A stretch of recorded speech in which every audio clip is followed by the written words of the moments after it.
महाशिवरात्रीची कथा. ज्यावेळी समुद्र मंथन झाले त्यात सृष्टीशी निगडीत सर्व महत्त्वपूर्ण गोष्टींची निर्मिती झाली, परंतु त्याच वेळी समुद्र मंथनातून हलाहल विष देखील बाहेर आले. या विषात ब्रह्मांडाला नष्ट करण्याची ताकद होती आणि या विषाला नष्ट करण्याची क्षमता केवळ भगवान शिवांमध्येच होती. त्यामुळे त्यांनी हे हलाहल विष प्राशन करून ब्रह्मांडाला वाचवले. पण विष प्राशन केल्यामुळे त्यांचा कंठ निळा झाला व संपूर्ण देहाचा दाह होत होता. वैद्यांनी भगवान शिवांना संपूर्ण रात्र जागून काढण्याचा उपाय सांगितला. सर्व देवांनी भगवान शिवांना बरे वाटावे म्हणून रात्रभर गायन आणि नृत्याची व्यवस्था केली. सकाळी महादेवांनी सर्वांना आशीर्वाद दिला. या संपूर्ण घटनाक्रमामुळे सृष्टी वाचली म्हणून या दिवसाला महाशिवरात्री असे म्हटले जाते. अंगाच्या होत असलेल्या दाहामुळे भगवान शिवांनी या दिवशी तांडव नृत्य सुद्धा केले होते. महाशिवरात्री या दिवशी भाविक संपूर्ण दिवस उपवास करतात. भगवान शिवांचे शिवलीलामृत, महारुद्र, भजन, गायन इत्यादींचे आयोजन केले जाते. भगवान शिवाचे दर्शन घेऊन त्यांचा कृपा प्रसाद मिळवण्याकरिता आराधना केली जाते. महाशिवरात्रीची संपूर्ण माहिती व कथा आपण आता समोर बघणार आहोत. हिंदू बांधवांचा एक पवित्र सण जो अतिशय भक्तिभावाने सर्वत्र साजरा करण्यात येतो तो म्हणजे महाशिवरात्री. महाशिवरात्री हा उत्सव माघ कृष्ण चतुर्दशी या दिवशी संपन्न होतो. इंग्रजी महिन्यानुसार हा उत्सव बहुधा फेब्रुवारी किंवा मार्च महिन्यात येतो. सर्व देवांमध्ये भगवान शिवाचे महत्त्व अत्याधिक असून हा दिवस अत्यंत पवित्र वातावरणात साजरा केला जातो. या दिवसाचे महत्त्व सांगत पुराणात अनेक कथा सांगितल्या जातात. अशीच एक कथा आज आपण बघणार आहोत. महाशिवरात्रीची शिवपुराणात एक कथा सांगितली जाते ती अशी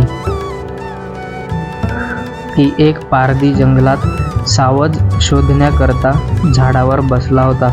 संपूर्ण दिवस गेला परंतु त्याला शिकार गवसली नाही. सायंकाळी हरणांचा एक कळप तेथे पाणी पिण्याकरता आला. पारधी बाण सोडणारच तेवढ्यात त्यातील एक हरिण पुढे येऊन पारध्याला म्हणाला, हे पारध्या, तू बाण सोडणार आणि आमची शिकार करणार हे अटळ आहे, परंतु मी तुला एक विनंती करतो. मला माझ्या कुटुंबाला एकदा भेटून येऊ दे. माझी कर्तव्य मला पार पाडून येऊ दे. हरणाने वचन दिल्याने पारध्याने त्याची विनंती मान्य केली. दूरवरून मंदिरातील घंटांचे आवाज येत होते. ओम नमः शिवाय कानावर येत होते. पारधी ज्या झाडावर बसला होता ते झाड बेलाचे होते. सहज एक एक पान तो खाली टाकत होता. त्या झाडाखाली असलेल्या शिवपिंडीवर ती बेलाची पाने पडत होती. नकळत का होईना पण पारध्याच्या हातून शिव उपासना घडली. हरिण परत आल्यानंतर त्याने पारध्याला म्हटले की आता मला मार, मी माझे कुटुंब प्रमुख असल्याचे कर्तव्य बजावून आलो. तेव्हा लगेच हरणी पुढे आली आणि तिने म्हटले, त्यांना नको, मला मार, मला माझे पत्नी धर्माचे कर्तव्य पार पाडायचे आहे. त्वरित हरणाची लहान पिल्लं पुढे आली आणि म्हणाली, आईला नको, आम्हाला मार, आम्हाला आमचे पुत्र धर्माचे कर्तव्य पार पाडू दे.